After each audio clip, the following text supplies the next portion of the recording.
When I was much younger, I was working in real estate for a big real estate company.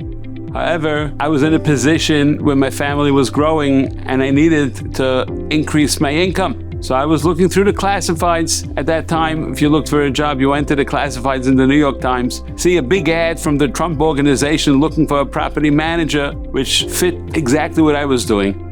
So I called up and they gave me an appointment, and I was meeting with one of the lower level managers to see if I would, fit that bill. As it goes in big corporations, you have to always meet like many different managers and to see if anyone will find fault in you or they all have to approve you. The day came, they said, okay, we're going to set you up for an appointment with Mr. Trump. Mr. Trump was Mr. Fred Trump, who's Donald Trump's father. And he was an older man at that point. He was owning many properties in Brooklyn and Queens. One of the big properties he had was right off the Belt Parkway. It was a huge thing. I think it was called Trump Village.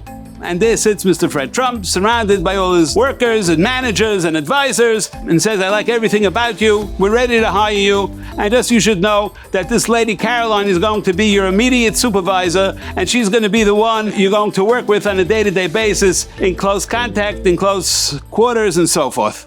Feeling very uncomfortable, so I went to my Rosh Hashiva, Rabbi Shmuel Birnbaum, Zatzal, and I went over to him. I was going to ask him the question, how appropriate is it if I have to work closely with this woman from the Trump organization?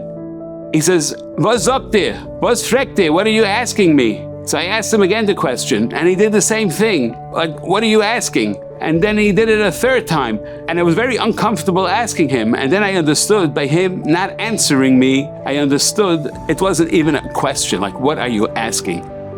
So I called back the Trump organization. They said, I'm sorry to say, but this job is not for me. And that basically closed the door on that. It was very difficult to do that because they were offering a lot of money and very prestigious to work for the Trump organization. But Lamaisa, Baruch Hashem, I didn't take it, and afterwards, everything worked out much better. Rabbi Shloim is always paying back nisyonos many times over.